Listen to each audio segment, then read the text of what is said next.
What's up, ladies and gentlemen, boys and girls? Your boy Dread is back, and this is my fan review of 2017's Mighty Morphin Power Rangers. Yes, an adaptation of the old Mighty Morphin Power Rangers that we grew up with a combination of a couple of other adaptations of Power Rangers with some modern things thrown in to appeal to the newer generation.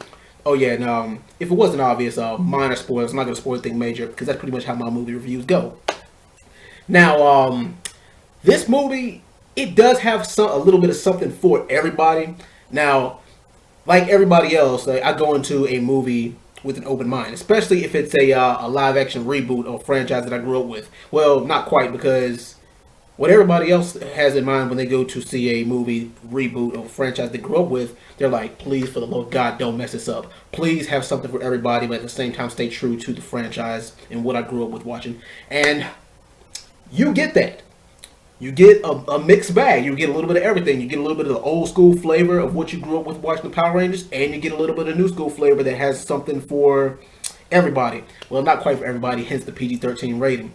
Now, as far as the PG-13 rating, it earns it.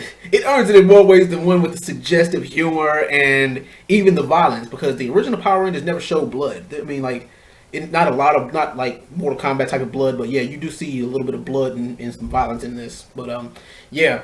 As far as the comedy, out the gate, there's a joke involving a cow, and I'm not gonna say any more than that. I'll let your mom put two and two together as to what happens with the cow being milked. Yeah. Anyway, but as far as now, of course, everybody goes to a Power Rangers movie, I mean, because this is billed as a superhero movie. Of course, you go to see that big action scene, but the thing is, that's actually not what makes the movie. This movie is an origin story, so you get more character development and more story than you do actual fighting. Now, the movie clocks in, like, right at 2 hours, but I say you probably get about 35 minutes of action somewhere in that area. But I think that you'll be satisfied with the action that you do get, because, like I said, I mean, mostly it's about character development.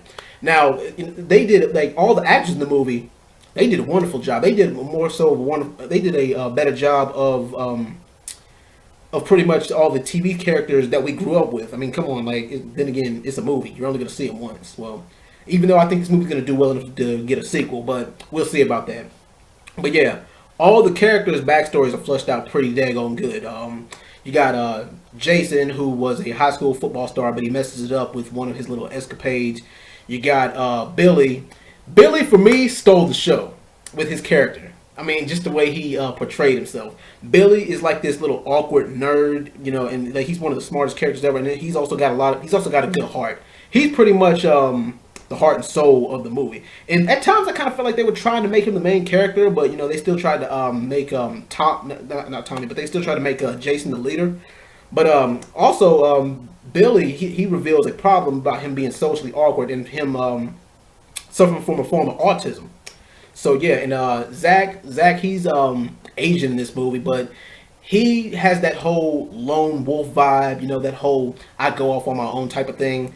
And it's revealed in his backstory that he has a sick mother. He lives in a trailer park and has a sick mother that he's trying to take care of. So with him trying to take care of her and, you know, fend for himself, he's skipping school a lot.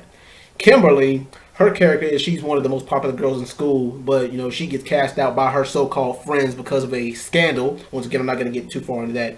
And that leads her to connect with, you know, with the friends that she has right now.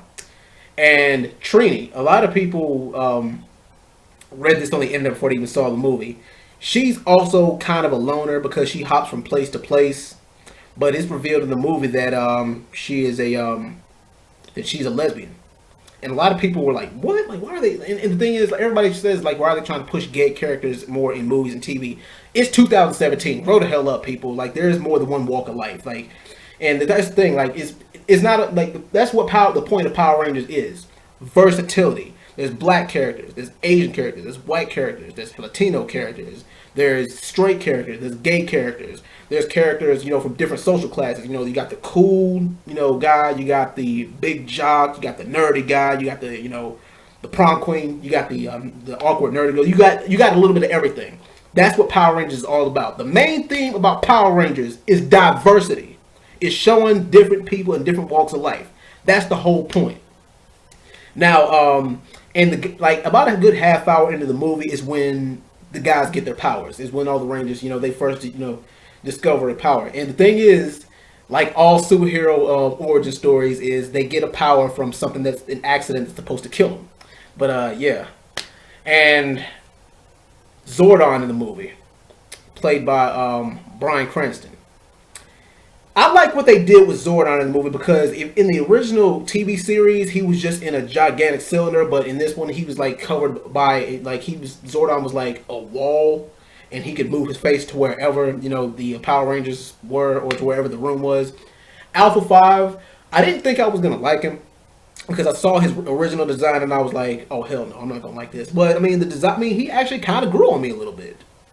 There were a couple of things that I didn't like with the movie. Like in some parts, it kind of did drag, and I'm used to Goldar. Yes, Goldar's in the movie, but I'm kind of used to like the old big growly Goldar with the that lion face and the big golden wings. He has the big golden wings, but I'm used to Goldar having a personality. I'm not used to him just being a mindless drone like he was in the movie. Slight spoiler.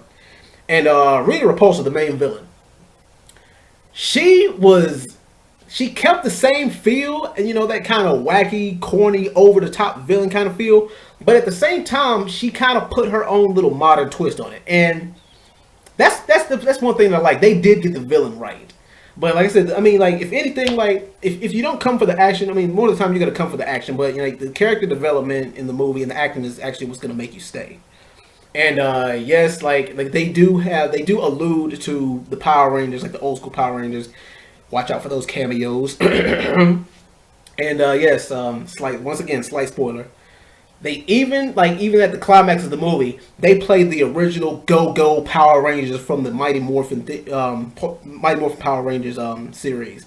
And when that happened, I felt like I was 5 years old in the theater all over again. I mean, like that single nostalgia tear crept from my face, and like that's one thing that I loved. Now, like I said, there's a couple of things wrong with it. There's a couple of nitpicky things. Hopefully that they will fix if there is a sequel, and I'm banking that there's going to be a sequel. And yeah, like I said, there's a couple of jokes for the real world. Like the Krispy Kreme donuts advertisement. They pretty much just shove Krispy Kreme donuts down your throat. There's a joke in there somewhere. But yeah, that's actually a kind of a tidbit, or kind of like a I'm trying to really bring out the right word. Oh yeah, kind of a main point in the story where that involves Krispy Kreme donuts. And they say Krispy Kreme donuts like 45 times in the whole movie. But yeah, the action, I'll give it a 7. The story, I'll give it an 8. The acting, I'll give it an 8.5. The comedy, I'll give the comedy a 9. Because the comedy, I mean, you'll like it without it it's mature without being corny. And let's see, the special effects, I'll give the special effects an 8. But overall, I would give the new Mighty Morphin Power Rangers a 7.9 out of 10. But anyway, that's my thoughts for everybody who's seen the movie. What did you think of it? Comment below and let me know what you thought of it. But anyway, thank you guys for watching my review.